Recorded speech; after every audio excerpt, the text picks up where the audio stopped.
My name is Amy, and I'm 31 years old. I've been married to my husband, Scene, for 3 years, but we still don't have any children. We had envisioned owning a home and starting a family by now, but that dream seems to be slipping away. I've started to believe that Scene and his parents are contributing to our current situation. Despite our efforts to save money together, our savings haven't grown much. Scene often buys expensive branded gifts for his parents, and this habit has been a strain on our finances. Before we married, I knew Scene had a tradition of giving gifts to his parents, which I initially saw as a sign of respect. However, my perspective has shifted since we've been married. While his filial piety is admirable, his tendency to spend money recklessly has become more apparent. He seems to view our increased income as a green light for more extravagant spending. Where he used to stick to a budget, he now chooses only luxury items, and his parents have come to expect these costly gifts. They even request them for no particular reason, which I find difficult to understand. Scene has been secretly giving gifts to his parents, and discovering this has only fueled my growing resentment. While he shows unwavering dedication to his parents, he remains indifferent to mine. When I bring up my mother's upcoming birthday, his nonchalant response only adds to my frustration. The stark contrast between the gifts he lavishes on his parents and the modest ones I can afford for mine bothers me deeply. I sometimes wish I could give my parents expensive gifts, but our finances are stretched thin due to his spending. As a result, the gifts I manage to give them are always a compromise, falling short of what I'd like to offer. Although my parents appreciate what they receive, it pains me that I can't fully celebrate their special occasions. My dissatisfaction with Scene's one-sided concern for his parents is becoming increasingly difficult to ignore. After a year of marriage, as I watched our savings stagnate, I began addressing Scene's spending habits. However, each time we discussed it, the conversation ended in his anger. He would accuse me of lacking sympathy for his parents or even of disliking them without truly hearing my concerns. Despite my repeated attempts to communicate, he never genuinely listened or showed any willingness to change. A few months ago, Scene bought his mother an expensive new wallet. When I confronted him about it, he defended the purchase by claiming her old wallet was worn out. But I knew the old wallet was one he had given her just a year earlier, and it didn't look worn to me. Realizing that my words weren't getting through to him, I decided to approach his parents directly. Considering our future, I felt it was crucial to address the issue directly with Scene's parents. With Scene present, I began by showing them the balance of our joint account. I pointed out how little our savings had grown since we got married, despite both of us working. As you can see, I said, we've hardly increased our savings since we began, even though we both contribute to the household income. My in-laws examined the bank statement with unreadable expressions while Scene appeared visibly displeased. Undeterred, I turned to him and asked Scene, "Do you remember the promise we made when we got married? We agreed to save money to build the house and start a family, right?" He seemed to have a moment of realization and nodded, looking guilty. To get to the bottom of the issue, I pressed Scene further. "Then why aren't you cooperating? Are you saying you don't want to build a house or have children?" He shook his head vigorously, clearly disagreeing with that notion. Just as I was about to continue, my mother-in-law interrupted. "Oh, so we're talking about building a house now. That sounds wonderful. I'd like our room to be in a sunny spot." My father-in-law quickly added, "Yes, we definitely need more space for our things. 2 rooms would be ideal." I was taken aback by this unexpected response. Seizing the moment, Scene became enthusiastic about the idea. "All right, then let's make it 2 rooms. One for visits and another for storing clothes and belongings." Annoyed by their enthusiasm, I cut in, "If we're adding 2 more rooms, that will increase our costs significantly. Therefore, we'll need to avoid any expensive gifts until the loan is paid off." My mother-in-law quickly backpedaled. "Oh, it was just a joke. We rarely stay over at Scene's place anyway, right?" My father-in-law chimed in, "Exactly." Maintaining the smile, I firmly reiterated a decision I had made previously. "I see it was a joke. However, for the sake of our future household and children, we'll need to limit gifts to birthdays and anniversaries only." Scene immediately protested, "That's not fair to Mom and Dad." I had anticipated his reaction and responded with a look of disdain. "Then your pocket money will be entirely cut off. We can't find any other way to tighten our budget. Or are you planning to use the money you saved when you were single to cover your parents' gifts? If that's the case, I won't interfere." Scene fell silent, his face sour. I let out a soft sigh, and with a bright smile directed at my in-laws who were searching for a response, said, "I appreciate your understanding, as saving requires the effort of the entire family." They responded with reluctant nods, their faces still grim. It was clear that none of them, including Scene, were fully convinced, but I firmly closed the conversation, leaving no room for further discussion. After that discussion, Scene stopped giving extravagant gifts to his parents, and I noticed our joint bank account balance steadily increasing. I felt a sense of relief as our finances began to improve. However, this tranquility was short-lived. The turning point came when my sister gave birth. Being only a year younger, my sister and I have always been very close. Although our contact lessened after marriage, we still made an effort to keep in touch at least once a week. When she had the baby, she sent me a photo along with news of her joy and excitement. Perhaps I am biased because it's my niece, but the baby was truly adorable. I couldn't contain my excitement and immediately showed Scene the photo of the baby. His eyes softened as he was charmed by the baby's cuteness.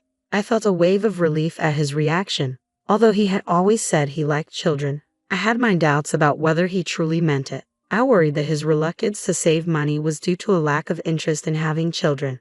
But from his reaction, it seemed he would cherish our future children as well.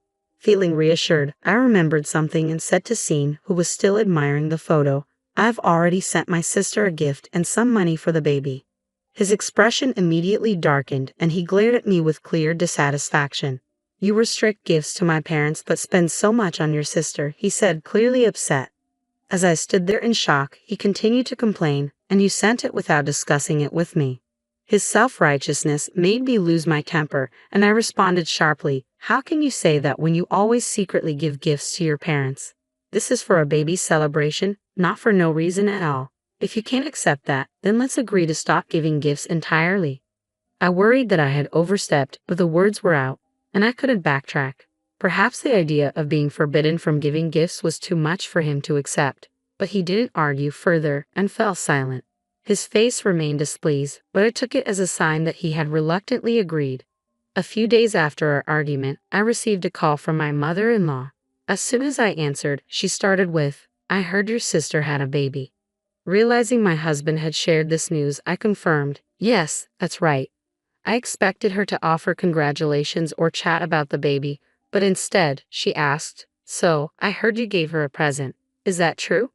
Taken aback by her directness, I replied, "Yes, I sent something for the baby." To my surprise, she responded cheerfully, "Well, I hope you'll have something for our anniversary next week too. I'm looking forward to it." Her request felt a bit impolite, but it was better than having Scene make an expensive purchase on his own. I agreed and ended the call. For my in-laws' anniversary, I decided to send a practical pair of glasses. I braced myself for a complaint, but none came, and time went by without incident. I had been too quick to judge my in-laws, but recent events made me realize my mistake. One day, my mother-in-law visited our home with a brand new luxury bag, beaming with delight. She admired the bag and thanked me, saying, "Thank you for the $4,000 bag." I was stunned, believing that our anniversary gift was merely a pair of glasses. I complained to Scene, "I feel awful about this." My shock left me barely able to whisper, but I chose not to address it with her at the time. She seemed oblivious to my reaction and cheerfully mentioned she was heading out to lunch with friends. After she left, I rushed to the bank. We had 3 accounts, individual accounts from before our marriage and a joint account we opened after tying the knot. The joint account showed no significant withdrawals, but checking our personal accounts revealed that $800 had been withdrawn from Scene's account and $4,000 from mine. When my husband came home, I confronted him about the missing money, but he dismissed my concerns. I thought it would be unfilial to give just glasses for the anniversary, so I used my account to cover Dad and yours to cover Mom, he explained. Seeing my anger, he grew flustered and insisted it wasn't a big deal since he hadn't touched the joint account. As I remained silent, his frustration mounted. "Why would you only get glasses for the anniversary? I went out of my way to make sure both of them were covered," he argued.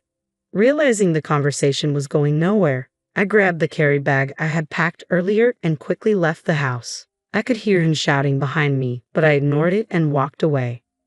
When I arrived at my parents' house, they greeted me at the door, clearly surprised by my sudden return. My intention to divorce left them even more shocked, as I hadn't mentioned anything about it before. It must have come as a surprise. I explained the deep differences in values and thinking between my husband, his parents, and myself, detailing the recent incident with the luxury bag. I shared how my fear of my assets being misused led me to decide on divorce. My parents listened, understood, and supported my decision. Since I had already prepared for the divorce, filing the petition and arranging for a lawyer was straightforward. Once I confirmed that the affidavit had likely reached him, my husband began trying to contact me repeatedly. His voicemails filled up with messages, which I initially listened to. However, as his messages grew increasingly angry, I stopped listening and chose not to respond. The divorce proceedings with my husband went much smoother than I had anticipated, thanks to my thorough preparations.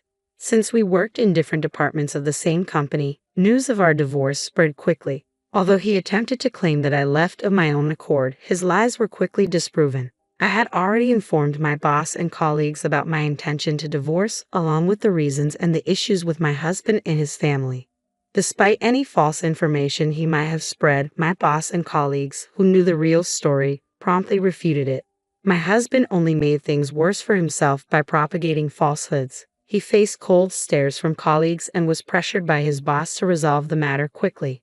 Given his naturally timid nature, it seemed he couldn't handle the pressure. Under increasing pressure, he agreed to the divorce. Unable to handle the hostile environment at work, he resigned and moved back in with his parents. However, things didn't improve there. Rumors about him and his parents had spread beyond the office, reaching our relatives as well, thanks to a family member who worked at the company. The reception was icy. Returning to his parents' home only further damaged his reputation. The neighborhood viewed him as someone who had been abandoned by his wife, and his parents, known for flaunting their luxury and looking down on others, only worsened the situation. Although the exact source of the leaks was unclear, the rumors circulated quickly. Facing disapproval and cold stares from those around them, my ex-husband and his parents lost their former arrogance and became notably subdued. Their once beloved collection of luxury goods came to an end when my ex-husband lost his income, forcing them to sell off their possessions. A relative who used to work with us informed me that the relationship between my ex-husband and his parents had become frosty, filled with mutual blame. I felt indifferent to this news. They had become irrelevant to me after our separation. I've been living stress-free and enjoying each day. The steady increase in my bank account, now that I'm no longer burdened with saving, brings me great joy. My enthusiasm for work has returned. Previously, my earnings were drained by gifts for my in-laws, which was disheartening. But that's no longer an issue. I've also been able to give my parents the gifts I truly wanted to, something I couldn't afford before. They initially said that what they had received was enough, but once I explained it was for my personal satisfaction, they happily accepted. Seeing their reaction lifted the guilt I had felt. As for love, I plan to take a break, but if the opportunity for remarriage arises, I hope to apply the lessons I've learned from these experiences.